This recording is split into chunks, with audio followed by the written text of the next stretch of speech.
Olá, tudo bem? No programa de hoje, o Metáfora explica para você quais as razões da nossa elevada carga tributária.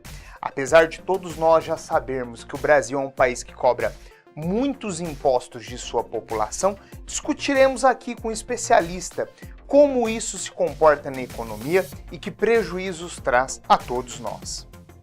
E hoje a gente vai discutir carga tributária. Eu convidei para o programa de hoje um especialista em direito tributário, o Dr. Davi Isaac. Dr. Davi, muito obrigado pela participação, pelo convite, por atender o nosso convite aqui do Metáfora, tá joia? O Dr. Davi Isaac, ele é advogado tributarista, tem até mais de uma especialização em direito tributário, está concluindo agora o seu mestrado também aí na área. E eu vou começar perguntando para o Dr. Davi uma dúvida muito comum de todos nós brasileiros e que a gente acaba lendo aí nos jornais e na mídia como um todo. Dr. Davi, por que a carga tributária no Brasil é tão elevada? Olá, Cássio. Olá ao espectador do Metáfora, do Portal Metáfora. É sempre um prazer estar junto de você e com todos os nossos espectadores. Essa é uma pergunta, tem algumas variáveis para nós respondermos, mas basicamente o custo de tributação é elevado em função do custo do Estado. O tributo nada mais é do que a maior e mais significativa fonte de arrecadação, e ele aumenta na medida em que nós temos também um número elevado de custo. O Brasil tem um volume estatal muito significativo, seja no que se refere ao número de servidores, seja no que se refere ao tamanho efetivo do Estado, e o custo disso passa basicamente pela tributação, que é, repito, a fonte maior de arrecadação do Estado. Então, o ponto inicial, segundo o qual nos leva à conclusão de custo elevado de tributação, parte efetivamente dessa premissa, do custo elevado do Estado. Tá joia, Dr. Davi. Eu tenho um dado aqui que no Brasil atualmente a carga tributária alcança 37% do PIB. Tá? Ela já foi bem menor e ela vem crescendo ao longo dos últimos anos. Dr. Davi, eu queria encaixar uma pergunta dentro dessa aqui. De que forma esses tributos estão distribuídos entre União, Estados e municípios? Quem tem o peso maior de responsabilidade por isso? Bom, inicialmente em termos de panorama legal, a tributação ela é toda desenhada a partir do texto constitucional.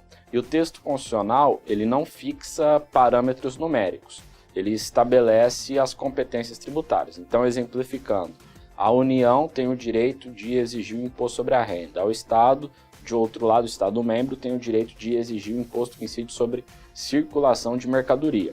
Então, em nível constitucional, que é onde se hospeda o desenho tributário do Brasil, nós não temos os parâmetros numéricos. Esses parâmetros numéricos se encontram em leis abaixo da Constituição Federal. Então, em que pese a sua pergunta não tangenciar a questão de reforma tributária, eu já adianto que, a meu ver, não se faz necessária uma reforma tributária em nível constitucional, porque o nosso problema é número, o número de 37% de carga tributária. Então isso não passa por uma reforma constitucional, passa, na verdade, por uma reforma em termos numéricos daquilo que se encontra abaixo do texto constitucional.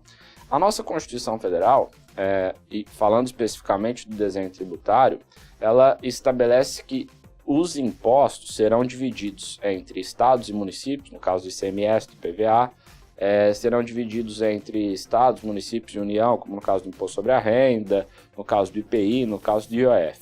A União, da década de 90 para cá, ela vem incrementando um tipo tributário, que são as contribuições, que não são divididas nem com estados e nem com União, tirando a CID de combustível, que é dividida com o município para fins de recapeamento de rua. Mas, de maneira geral, as contribuições elas ficam concentradas no cofre da União. Então, boa parte da elevação de carga tributária da década de 90 para cá decorre dessa política da União, que se manteve ao longo dos diferentes governos, de concentrar parte da arrecadação para fortalecer a União.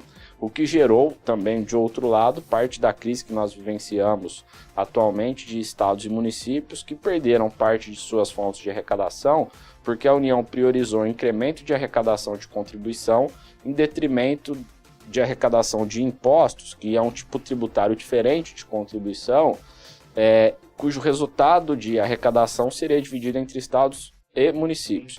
Então, de maneira um pouco mais objetiva e sem querer ser tão técnico, eu posso te dizer que parte da culpa de elevação de carga tributária decorre da política da União em querer concentrar a arrecadação. E essa concentração de arrecadação parte de uma premissa de incrementar e de aumentar a arrecadação de contribuições em detrimento da arrecadação de impostos, que seriam divididos com estados e municípios. Então, nós vivenciamos um panorama de elevada carga de impostos, ou se não tão elevada, mas de uma carga significativa de impostos, e de outro lado, uma carga significativa também de contribuições. É importante dizer também, aí fugindo um pouco do aspecto tributário, que nós temos, de fato, uma carga tributária de 37% do PIB, ou 37% da renda do cidadão. Mas, de outro lado, nós não temos contrapartida. Então, esse é um dos grandes detalhes que gera inconformismo no cidadão. Eu ia entrar nesse questionamento. A gente já falou, você até adiantou uma pergunta que eu ia te trazer, que era de quem que era a responsabilidade, de quem que é a culpa da elevada carga tributária. O Dr. Davi explicou que, no caso, a União tem o seu peso maior de responsabilidade. Agora, o Brasil, comparado a outros países do mundo, como é que ele está em termos de relação de carga tributária e retorno à sociedade do que ele cobra por isso? A nossa carga tributária, ela, se comparada com alguns outros países do mundo, talvez ela não seja tão significativa. Nós estamos aí na metade, digamos, do ranking. Nós temos uma carga baixa, por exemplo, se nós compararmos com os países nórdicos, Suécia, Noruega, Dinamarca.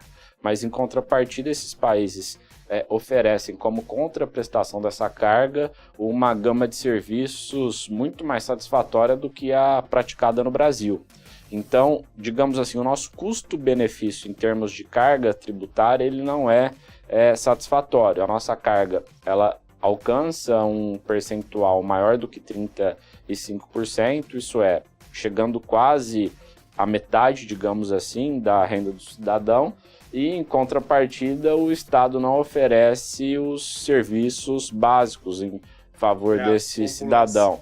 Então o cidadão ele tem que suportar a carga tributária com o sentido de sustentar o Estado, em contrapartida ele tem também que sustentar alguns serviços básicos, como saúde, educação, segurança pública. Daí decorrendo a insatisfação do sujeito. Então, na verdade, o que o Dr. Davi está colocando aqui para nós é isso, é que no Brasil a gente acaba pagando dobrado, porque eu pago uma elevada carga tributária e também tenho que pagar por serviços privados que o Estado deveria me oferecer, é isso? Perfeito, né? Talvez eu não tenha me feito claro, mas é exatamente isso. A insatisfação do cidadão, e aí isso não é uma matéria de direito tributário, né? O direito tributário estuda a maneira que o Estado tem de arrecadar tributos. A maneira como o Estado gerencia e gasta aquilo que é arrecadado é matéria de direito administrativo e de direito financeiro, mas isso é uma separação didática que não interessa ao nosso telespectador. Mas o que eu quero dizer é exatamente isso. Se nós tivéssemos uma contraprestação sólida em função daquilo que nós arrecadamos, isso é, se nós pagarmos, como de fato pagamos 35% do que absorvemos de renda, mas tivéssemos em contrapartida escola, educação e saúde, nós não reclamaríamos de pagar esses 35%. Então, em resumo, a nossa carga é alta? É alta, mas ela é alta se comparada com a contraprestação que o Estado nos oferece. Porque se o Estado nos oferecesse uma contraprestação satisfatória, a carga seria razoável. Adequada. Tá, joia. Já deu para ver que o tema é bastante polêmico, dá muita discussão. Então a gente fica aqui na nossa parte 1 do Metáfora Discute Carga Tributária e logo na sequência, na parte 2 do programa, a gente vai verificar quais são as consequências para a economia e as possíveis soluções. Eu aguardo vocês.